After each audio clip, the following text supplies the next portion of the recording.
Hello, good evening, dear English learners, and welcome back to my YouTube channel English for Success. Today we are going to talk about the another topic, the comparison of another topic, that is emphatic or intensive pronoun and emphatic adjective, or we can call it emphasizing adjective as well.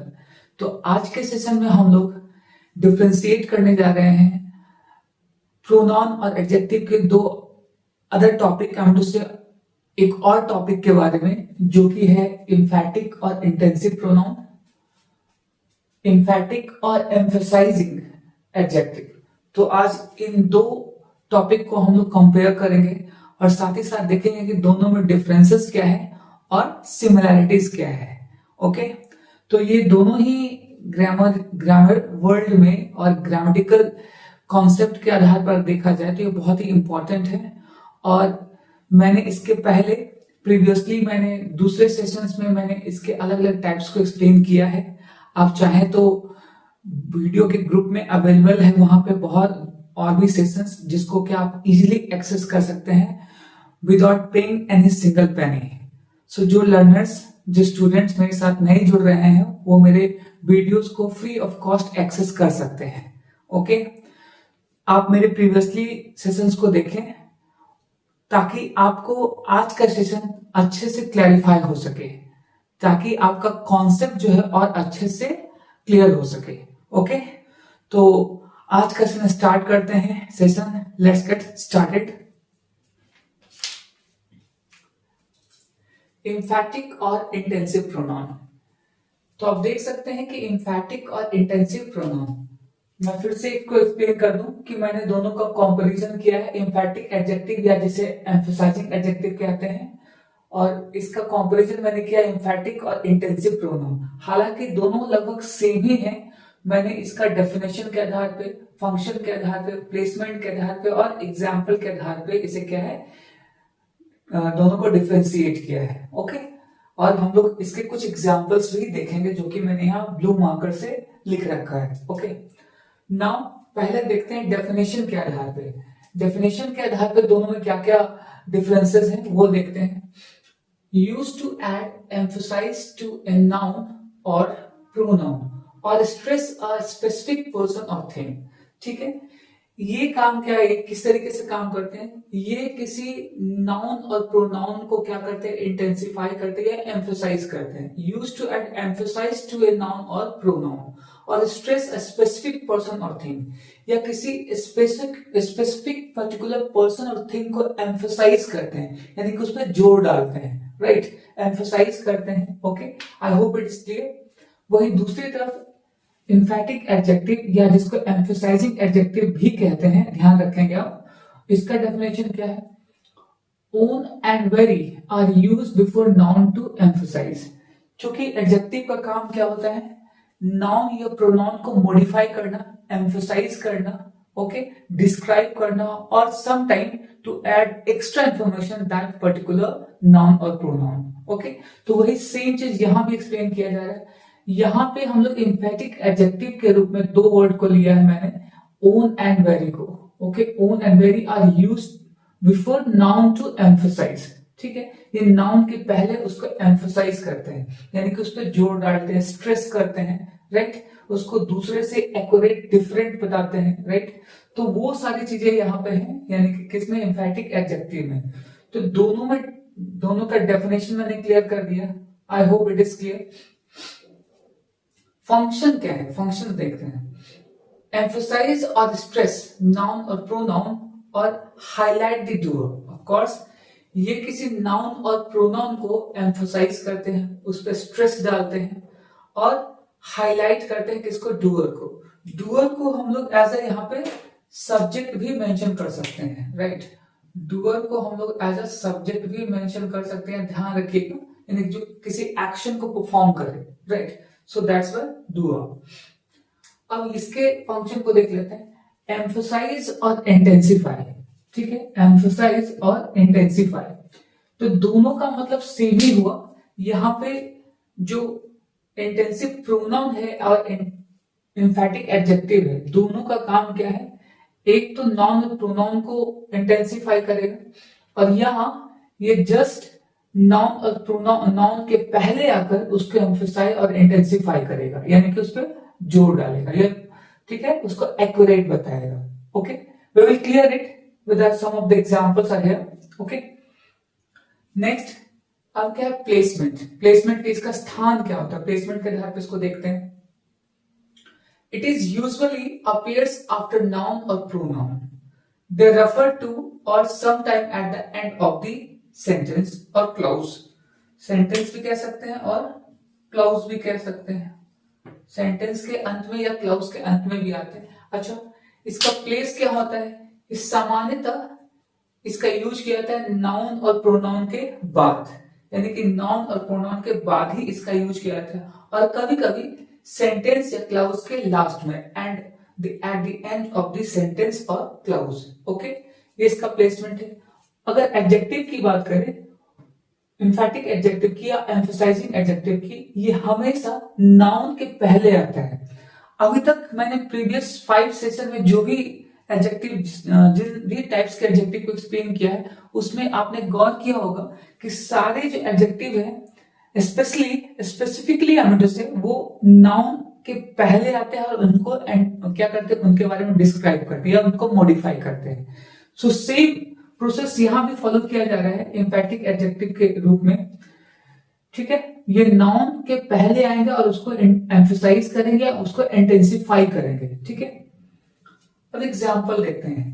पहले इसी का example मैंने already यहां mention किया है, क्या क्या, own and very को मैंने यहां 2 ही लिया है। ठीक है, ओन एंड वेरी ये इसके एग्जाम्पल है, और यहां पे आप देख सकते हैं myself, yourself, ourself, himself, herself, itself, themselves. Okay, तो यहां पे एक चीज मैं क्लियर कर देना चाहता हूं कि यहां पे 2 वर्ड आए हैं, सेल्फ एंड सेल्फ। सेल्फ किसके साथ, सिंगुलर के साथ, और सेल्फ किसके साथ, प्लूरल के साथ। आप इसको ध्यान में रखेंगे।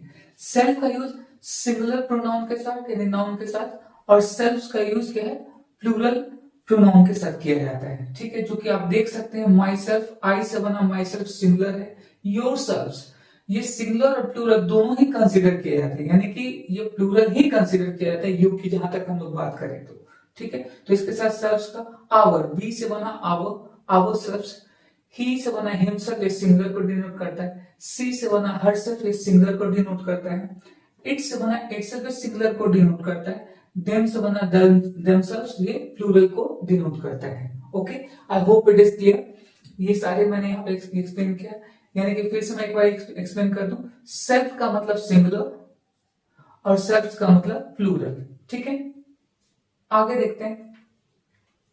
यहां पर मैंने क्या है, इन दोनों को डिफरेंशिएट किया है।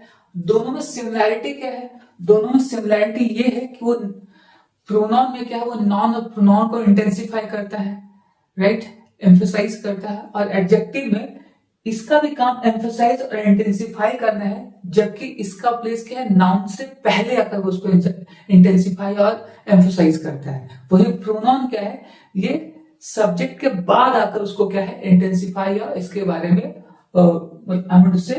एम्फसाइज और इंटेंसिफाई करता है या हाईलाइट करता है, वी कैन से। ओके, हम लोग कह सकते हैं। तो ये था इसका एक बेसिक कॉन्सेप्ट, जिसके आधार पर मैंने आपको वो क्या है डिफरेंशिएट किया इन 2 टॉपिक को। ओके, एडजेक्टिव एंड प्रोनाउन को। अब इसके कुछ एग्जांपल्स देख लेते हैं ताकि आपका कॉन्सेप्ट और अच्छे से क्लियर हो सके, आप आसानी से आइडेंटिफाई कर सके इसको। The author herself signed the book. अब यहां पे देखते हैं, ऑथर ने खुद बुक को साइन किया। हरसेल्फ का मतलब यहां पे क्या हो गया, खुद, स्वयं। ठीक है, तो अगर देखा जाए कि अगर इस वर्ड को सेंटेंस से हटा दिया जाए, रिमूव कर दिया जाए, तब भी इसके मीनिंग में कोई चेंजेस नहीं आएंगे। How, let's see. The author signed the book. Author ने बुक को साइन किया, ऑथर ने खुद बुक को साइन किया या स्वयं बुक को साइन किया। तो यहां पे ये हरसेल्फ आने के बाद अकॉर्डिंग टू ऑथर यहां पे हरसेल्फ भी हो सकता है और हिमसेल्फ भी हो सकता है। यहां पे मैं एक और लिख देता हूं, हिमसेल्फ। ठीक है, तो आप ये दोनों ध्यान रखिएगा, क्योंकि author it's not a word clear that it might be she or he. Okay, author क्या है, एक कॉमन नाउन है, तो इसमें ये हरसेल्फ भी हो सकता है और हिमसेल्फ भी हो सकता है, तो मैंने यहाँ हिमसेल्फ भी मेंशन कर दिया। ओके, द ऑथर हरसेल्फ और हिमसेल्फ सैंड द बुक। तो ये जो वर्ड आने से क्या करता है, ऑथर को इंटेंसिफाई कर रहा है, एम्फोसाइज कर रहा है। ऑथर ने खुद बुक को स्वयं किया। हालांकि अगर इसका यूज नहीं भी होता हरसेल्फ और हिमसेल्फ का, तब भी ये सेंटेंस करेक्ट होता और इसके रहने और नहीं रहने से सेंटेंस पे कोई इफेक्ट नहीं पड़ता है। ओके, नेक्स्ट सेंटेंस देखते हैं। He will finish the project himself. अब इस वाले पार्ट में आप देख सकते हैं कि himself का यूज एज एम्फेटिक प्रोनाउन हुआ है, जो कि सेंटेंस के लास्ट में है। Okay, he will finish the project himself. वह अपने प्रोजेक्ट को खुद स्वयं कंप्लीट करेगा। ठीक है, तो ये स्ट्रेस किसको डाल रहा है, project himself. He will finish the project himself, वो प्रोजेक्ट को स्वयं कंप्लीट करेगा। ठीक है, हालांकि सब्जेक्ट को ही स्ट्रेस कर रहा है। ठीक है, ध्यान रखेंगे। They themself build the house, उन लोगों ने खुद घर को बनाया है। ठीक है, तो आप देख सकते हैं यहाँ पे देमसेल्फ का जो प्लेसमेंट है वो डायरेक्ट सब्जेक्ट के बाद है, और इस वाले पार्ट में क्या है, सीधा लास्ट में। फर्स्ट वाले में तुरंत सब्जेक्ट के बाद है। तो अभी भी मैंने क्या क्लियर किया कि इंफेटिक और इंटेंसिव प्रोनाउन का जो प्लेसमेंट होता है वो कहाँ होता है, after noun or pronoun. They refer to, जिसको वो रेफर करते हैं, जिसके बारे में बता रहे हैं, और some time at the end of the sentence or clause, और कभी कभी सेंटेंस और क्लॉज के अंत में होता है। तो आप देख सकते हैं इस क्लॉज में सेंटेंस के लास्ट में हुआ है, और यहाँ पे सेंटेंस से सब्जेक्ट के तुरंत बाद हुआ है। ठीक है, you wrote this letter yourselves, तुमने ये लेटर खुद लिखा है। ठीक है, तो यहाँ पे खुद जो है वो किसको इंटेंसिफाई कर रहा है, इस नाउन को, सब्जेक्ट को। ठीक है, letter yourself. Now they themself build the house. Okay, they themself, अब देख रहे हैं कि यहाँ देमसेल्फ क्या है, एज अ एम्फेटिक प्रोनाउन का यूज किया जा रहा है। They themself build the house, उन लोगों ने स्वयं क्या है, उस हाउस को बनाया, बिल्ड किया। ओके, तो आप देख सकते हैं कि एम्फेटिक प्रोनाउन में जहां पे नाउन और प्रोनाउन को क्या है, एम्फसाइज किया जाता है, इंटेंसिफाई किया जाता है, जहां पे ये सारे प्रोनाउन सब्जेक्ट के बाद यूज किए जाते हैं या कभी सेंटेंस के लास्ट में यूज किए जाते हैं। हालांकि रिफ्लेक्सिव प्रोनाउन भी इसी कैटेगरी का है। मैं रिफ्लेक्सिव प्रोनाउन को और इंफेटिक प्रोनाउन को दोनों को साइड बाय साइड कंपेयर करूंगा, but in another session. Okay, अगले सेशन में मैं किसी और सेशन में आने से मैं इंफेटिक प्रोनाउन और रिफ्लेक्सिव प्रोनाउन को साइड बाय साइड कंपेयर करूंगा, और हम लोग उन दोनों की सिमिलैरिटीज भी ऑब्जर्व करेंगे, देखेंगे। ओके, लेकिन इस सेशन में, इस वीडियो में केवल मैं क्या हूं, इस क्लास में केवल मैं इंफेटिक प्रोनाउन और इंफेटिक एडजेक्टिव को ही कंपेयर करूंगा। ओके, अब इसमें एग्जांपल देखते हैं। ओन क्या है, ओन यहाँ पे एक पोजीशन को, यानी कि पोजीशन को कह सकते हैं, यहाँ एक्सप्लेन करेगा, इंटेंसिफाई करेगा, और that is very, not every. ये क्या है, एक्यूरेट, ये क्या है, एक्यूरेट को यहाँ पे बताएगा। एक्यूरेट क्या है यहाँ पे, यानी कि एग्जैक्ट कह सकते हैं। एक्यूरेट कहने का मतलब यहाँ पे आप एग्जैक्ट कह सकते हैं, एग्जैक्ट थिंग को, एग्जैक्ट पर्सन को रिप्रेजेंट करेगा। ठीक है, यहाँ पे इसको इंटेंसिफाई भी कह सकते हैं, एम्फसाइज भी कह सकते हैं। ठीक है, एग्जाम्पल से समझते हैं। She saw the incident with her own eyes. ठीक है, तो यहाँ पे ओन क्या है, ओन यहाँ पे क्या है, एडजेक्टिव की तरह काम कर रहा है। क्यों, क्योंकि आईज नाउन है और इसके पहले ये आकर आईज को और क्या एम्फसाइज कर रहा है, यानी स्ट्रेस डाल रहा है। ठीक है, तो इसको स्ट्रेस डालना भी कह सकते हैं। ये स्ट्रेस डालेगा, प्रेशर डालेगा किस पे, अपने आने वाले नाउन पे। तो क्या, फिर से इसको समझते हैं। She saw the incident with her own eyes, उसने खुद अपनी आंखों से इस इंसिडेंट को देखा।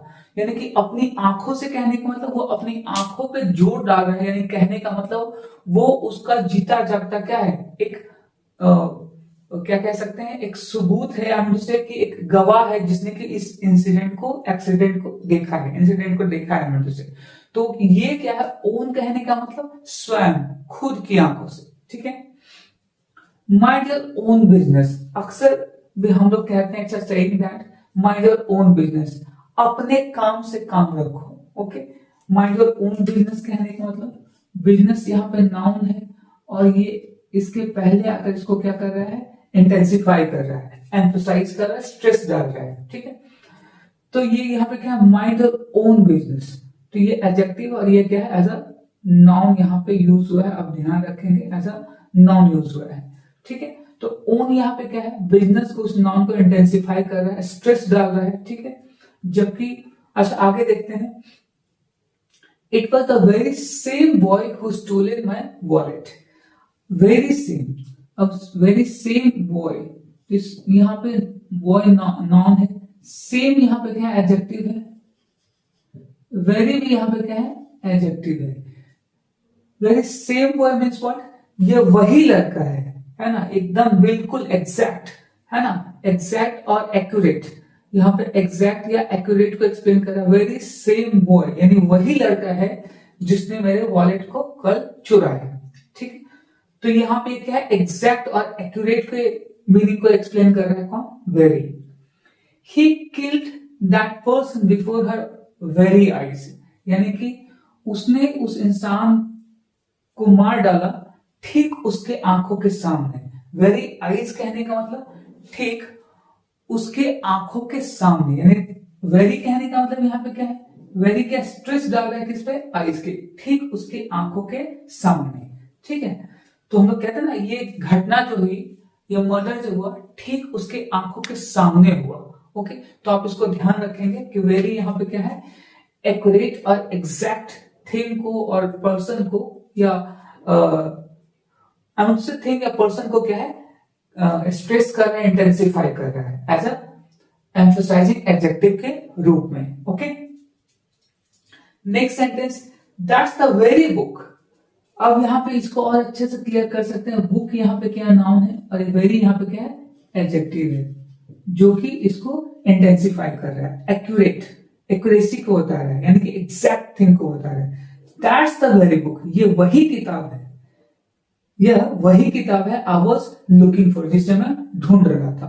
That's the very book, that's the very thing, that's the very person, that's the very wallet, anything we can mention here, I was looking for, जिसको मैं तलाश रहा था, ढूंढ रहा था, okay. They were beaten at their own game, it means that उन लोगों को हरा दिया गया उन्हीं के गेम में, उनके खुद के गेम में, ठीक है, उनके अपने गेम में या खुद के गेम में। तो गेम यहाँ पे नाउन है और ओन क्या है, यहाँ पे एज एडजेक्टिव है, जो स्ट्रेस डाल रहा है ना, किसके, गेम को, गेम के पहले आकर उस पर क्या है, स्ट्रेस डाल रहा है, उनके खुद के गेम में क्या है, उन्हें हरा दिया गया है, ठीक है। तो ये कुछ एग्जांपल्स मैंने यहाँ एक्सप्लेन किए, आप देख सकते हैं यहाँ पहले प्रोनाउंस को और फिर यहाँ पे एडजेक्टिव्स को, ठीक है। तो आज के सेशन में हम लोगों ने क्या देखा, एम्फेटिक और इंटेंसिव प्रोनाउन को, और मैंने कंपेयर किया साइड बाय साइड एम्फेटिक और एम्फसाइजिंग एडजेक्टिव को, जो कि डेफिनेशन, फंक्शन, प्लेसमेंट और एग्जांपल्स के आधार पे हम लोगों ने यहाँ पे इसको ऑब्जर्व किया, ओके। आगे आने वाले सेशन में मैं एक्सरसाइजेज लेकर आऊंगा इन सारे टॉपिक्स के ऊपर वन बाय वन, जहां पे हम लोग एक एक सेंटेंस को आइडेंटिफाई करेंगे, पहचानेंगे, समझेंगे कि वो किस तरीके से डिफरेंट है और इसको पहचानने का सही तरीका क्या है। तो आज के सेशन में आप लोग को समझ में आया होगा कि एम्फेटिक प्रोनाउन और एम्फेटिक एडजेक्टिव में क्या अंतर है और क्या सिमिलैरिटीज है, ओके।